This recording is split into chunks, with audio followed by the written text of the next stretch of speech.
The next year, Gandhi journeyed to London for a conference on India's future. As always, he traveled third class and performed his daily disciplines.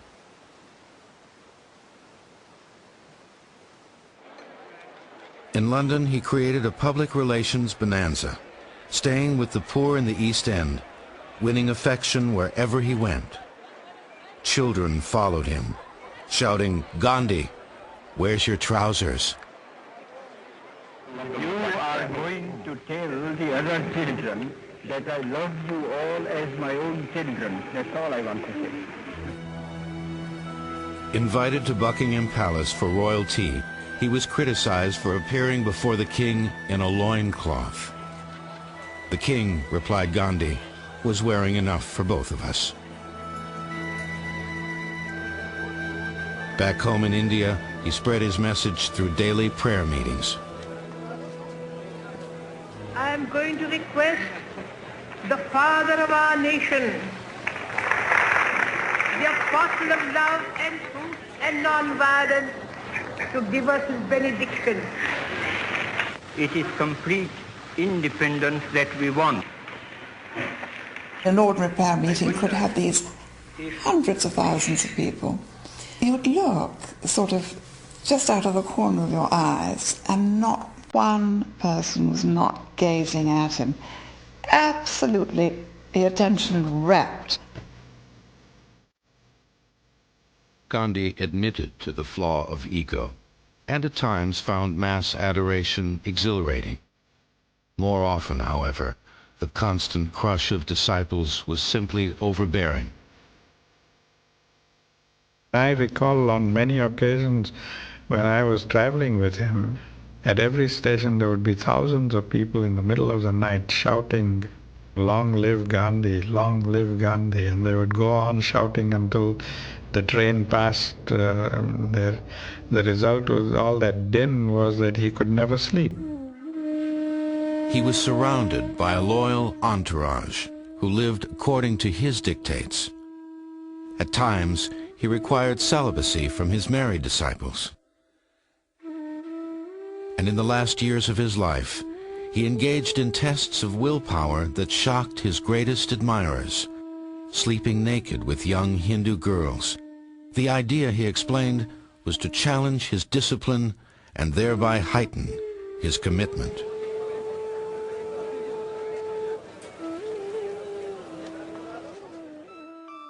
For Indians, he was a near deity. For Imperial Britain, the enemy. In August 1942, he demanded immediate independence, declaring, "Here is a mantra, a short one that I give you. It is, do or die. We shall either free India or die in the attempt."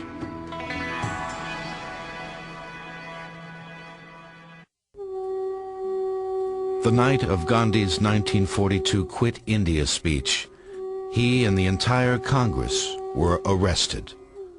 At 73 and in failing health, for the next 2 years, he would lead the rebellion from prison. In 1944, his wife, Kasturba, his life companion of 62 years, died in his arms. Gandhi was devastated.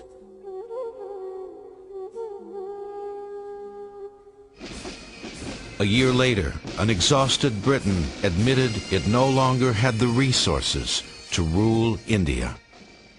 But the prospect of independence brought old divisions to the fore. Hindus and Muslims, long suspicious rivals, turned to open hatred. The Muslim minority insisted on a separate country, what became Pakistan. After a lifetime spent unifying people, Gandhi saw his beloved homeland sliced in two. I think it really did break Gandhiji's heart, the idea that India would be divided. He would sometimes find impossible solutions because his heart wanted what was right, but the world won't allow what is right to happen very often. He kept faith with his principles and urged others to do the same. Even when it slowed negotiations with the Viceroy, Lord Mountbatten, he maintained his long-time discipline of silence, one day each week. My father came really to look upon him as a saint, but he could be most exasperating to deal with. If it was a crisis point, my father asked him to come and have discussions, and it was all desperate. I remember my father's expression when Gandhiji comes into the room with his finger to his lips. My father says, "Oh no, it is not a day of silence, is it?" On August 14th, 1947, Indians celebrated their independence. Gandhi, seeing the growing rift between Hindu and Muslim, asked a friend, "Why do they rejoice? I see only rivers of blood." Partition immediately brought mass migrations, Hindus fleeing to India, Muslims escaping to Pakistan. Hundreds of thousands of refugees marched desperately, without food, without water.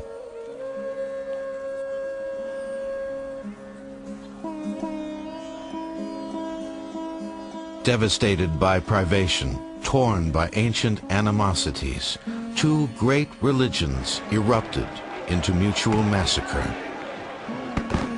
Both sides were acting as much out of fear as of anger. And I remember standing on the platform as it pulled into station. And there was nobody stirring on the train, but there was blood oozing from the doors.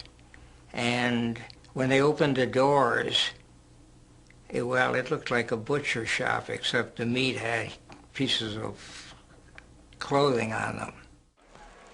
Eventually, 500,000 people would perish.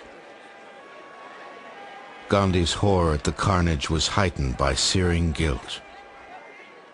He personally had failed to convert his people to non-violence. The last time I talked with him, I found him really depressed. And he said, "I can't see anything around me. There's darkness everywhere. Men are behaving like beasts." Then he said, "No, worse than beasts, because beasts don't kill their own." And he said, "I'm going to go on a hunger strike until this stops, until Hindus and Muslims become brothers again." There was so much anger among the refugees that there were large demonstrations saying, "To hell with Gandhi, let Gandhi die, let Gandhi die, to hell with him." The second day, there was a very timid counter-demonstration. And the third day, the counter-demonstration got bigger and the anti-Gandhi demonstration got smaller. And on the fourth day, the same trend continued until finally the streets were thronged with people cheering for Gandhi. And after a week, Muslims could walk the streets of Delhi in perfect safety. Gandhi's hunger strike rescued New Delhi. But at the India-Pakistan border, civil war raged on. He embarked upon a pilgrimage of peace across his hate-torn land, walking barefoot from village to ravaged village, enduring angry mobs, thorns thrown in his path, rising at 4 each morning to struggle against the tide of fear and bloodshed.